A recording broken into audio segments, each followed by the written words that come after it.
अस्सलाम वालेकुम, मैं हूं इरफान समोर। दोस्तों, तहरीक लब्बैक पाकिस्तान को ट्रैप करके रोड रास्तों पर लाया गया और उनको चारों तरफ से घेर कर क्रश कर दिया गया। और ये एक सोचे समझे प्लान के तहत किया गया है।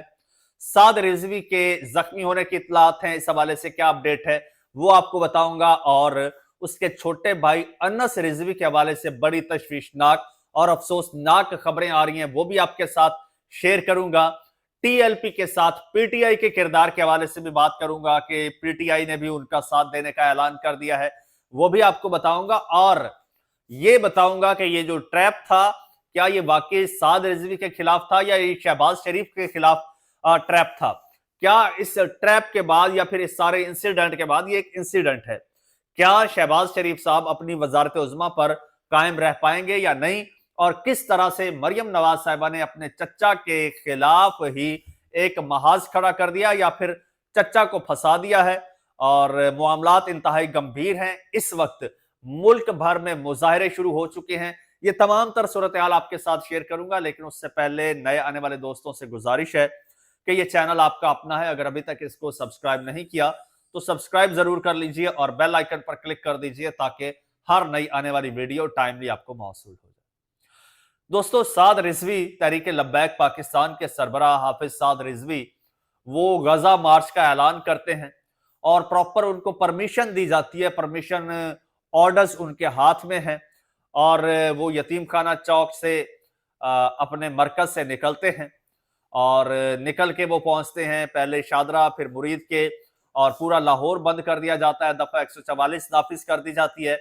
इस्लामाबाद तक को सील कर दिया जाता है। और जब वो लोग मुरीद के पहुंचते हैं तो उनको मुज़ाकरात की एक दावत दी जाती है कि मुज़ाकरात आपके साथ किए जाएंगे, तो वो वहां पर बैठ जाते हैं। साद रिजवी भी यही चाहते हैं कि मुज़ाकरात हो, क्योंकि एक किस्म का उनको धकेल के मार पीट के वहां पर रोड पे बिठाया गया मुरीद के तक। और जब वहां पहुंचे हैं तो वहां पर फिर वो बार बार ये मुतालबा करते रहे कि कोई आए हमारे साथ मुज़ाकरात करे, लेकिन मुज़ाकरात के लिए कोई नहीं आया। फिर वहां पर आईजी पंजाब पहुंचे हैं, वहां पर पंजाब पुलिस पहुंची है और वहां पर मुबैना तौर पर वजीर दाखिला साहब पहुंचे हैं। और जनाब उसके अलावा वहां पर जो है मुबैना तौर पर इस्लामाबाद की पुलिस भी पहुंची है। और फिर एक ग्रैंड ऑपरेशन हुआ है रात गए तहरीक लब्बैक के खिलाफ, जहां पर कयादत कर रहे थे हाफिज साद रिजवी, उनके छोटे भाई अनस रिजवी और दीगर जो कयादत है। और बड़ा मैसिव किस्म का और बड़ा वैश्याना किस्म का जो है वो ऑपरेशन हुआ है, क्रैकडाउन हुआ है। और जिसके नतीजे में तहरीक लब्बैक का मौकिफ यह है कि उनके 280 के करीब जो कारकुनान हैं वो शहीद हुए हैं। और लीडरशिप के हवाले से अगर बात की जाए तो कहा जा रहा है कि हाफिज साद रिजवी को 3 गोलियां लगी हैं। अनस रिजवी के बारे में इतलात जो हैं वो इंतहाई तशवीशनाक आ रही हैं। गोलियां लगने की इतलात उनको भी थी, लेकिन उसके बाद अब अफसोसनाक खबरें आ रही हैं। वो खबर यहां मैं आपके साथ शेयर नहीं कर सकता क्योंकि मेरे पास उसका अभी तक कोई तस्दीकी जो है वो एविडेंस नहीं है, कोई प्रूफ नहीं है। क्योंकि इससे पहले मीडिया का तो मीडिया पर टीएलपी का मुकम्मल ब्लैकआउट है। मीडिया पर कुछ नहीं दिखाया जा रहा, कोई खबर नहीं है। सोशल मीडिया के जरिए, और वो भी जो टीएलपी का अपना है या फिर पंजाब गवर्नमेंट का जो है, उससे हमें थोड़ी बहुत इंफॉर्मेशन मिलती है। जो वीडियोज शेयर की जा रही हैं ऑपरेशन की, वो इंतहाई अंदोहनाक और कर्बनाक हैं। दोस्तों, वहां पर जो लाशें पड़ी हैं, लाशों की बेहुरमती की जा रही है।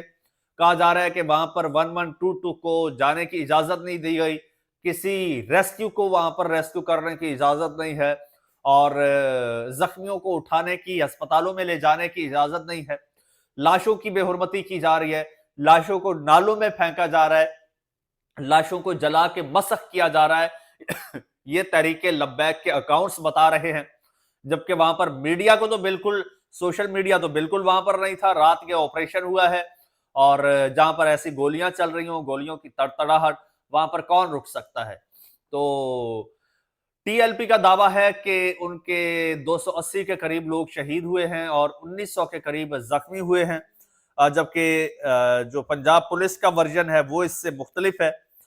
पंजाब पुलिस कहती है कि मुरीद के में कानून नाफिज करने वाले इदारों की कार्रवाई इंतशार पसंद गिरोह को मुंतशिर कर दिया। जब मुंतशिर करने की कार्रवाई शुरू हुई तो तहरीके लब्बैक के कारकुनों ने पथराव, कीलदार डंडों और पेट्रोल बमों का इस्तेमाल किया, जिसके बाद उन्होंने अंधाधुंध फायरिंग की, जिसके नतीजे में शहरियों और कानून नाफिज करने वाले एहलकारों को जानी नुकसान पहुंचा है। यह पुलिस का वर्जन है, पंजाब पुलिस का। वो कहते हैं कि पुलिस और रेंजर्स का नुकसान हुआ है, जानी नुकसान हुआ है, एक एसएचओ शहीद हुआ है और 48 लोग जख्मी हुए हैं, जिनमें से 17 को गोलियां लगी हैं। यह पुलिस का मौकिफ है। और वो कहते हैं कि टीएलपी के सिर्फ 3 लोग जो हैं वो जाँ बहक हुए हैं, एक राकीर जाँ बहक हुआ है और 8 सिविलियन जख्मी हुए हैं। यानी जो पुलिस के हुए हैं वो शहीद और जो इनके हुए हैं वो जाँ बहक हुए हैं। और कहते हैं इसके अलावा 40 सरकारी और प्राइवेट गाड़ियों को इन्होंने आग लगाई है टीएलपी वालों ने, और इनकी गिरफ्तारी के लिए सर्च ऑपरेशन जारी है। पंजाब पुलिस शहरियों के अमन को नुकसान पहुंचाने की हरगिज इजाजत नहीं देगी। ये पुलिस का वर्जन है, जबकि तहरीके लब्बैक पाकिस्तान का वर्जन आपको बता चुका हूं। हाफिज साद रिजवी, अनस रिजवी ताहाल जो है वो लापता है, उनका कोई पता नहीं है। इस हवाले से कॉन्स्पेरेसीज जो है वो बड़ी सामने आ रही हैं और फेक न्यूज का जो है वो बाजार गर्म है। साद रिजवी की अब एक एआई जनरेटेड ऑडियो भी सर्कुलेट कर रही है, जिसमें वो कह रहा है कि मैं खैरियत से हूं और आप लोग मेरे अगले हुक्म का इंतजार करें और फिलहाल पुरअमन रहें। लेकिन वो सरासर फेक ऑडियो है और वो एआई जनरेटेड ऑडियो है। साद रिजवी का अभी तक कोई जो है वो अता पता नहीं है, अनस रिजवी का कोई अता पता नहीं है। उनकी शहादत की खबरें भी आ रही हैं, लेकिन कोई तस्दीक अभी तक नहीं है। यह कहा जा रहा है कि उन दोनों भाइयों को जख्मी हालत में गिरफ्तार कर लिया गया था। एक वीडियो सामने आती है जिसमें देखा जाता है कि साद रिजवी जो है वो एकदम से नीचे गिरते हैं और कहा जाता है कि जी ये गोलियां लगने के बाद, स्नाइपर की गोलियां लगने के बाद साद रिजवी साहब नीचे गिरे हैं और उसके बाद दोनों भाई लापता हैं। और इस वक्त सूरत हाल ये है कि मुल्क भर में मजहबी जमातों की जानिब से मुजाहरे फूट पड़े हैं, तहरीक इंसाफ भी साथ शामिल हो गई है। और इसमें दोस्तों तहरीक इंसाफ ने जब खैबर पख्तूनख्वा असेंबली का इजलास शुरू हुआ तो उससे पहले वहां पर दुआ भी की गई, दुआ मगफरत भी की गई और इस साने की और इस पंजाब हुकूमत की और विफाकी हुकूमत के अमल की मुजम्मत भी की गई। इस वक्त मुल्क भर में मुजाहरे हो रहे हैं और ये मुजाहरों की शिद्दत बढ़ती जा रही है। पूरा मुल्क जैम होने का खदशा लाहक हो गया है। और इससे पहले आपको एक वीलॉग में कल मैंने आपको बताया था कि ये तलाल चौधरी ने एक प्रेस कॉन्फ्रेंस की थी और बड़ी इल्जामात की बौछार की थी इन पर, और जिसके बाद ये सिलसिला मजीद जो है वो शिद्दत इख्तियार कर गया था।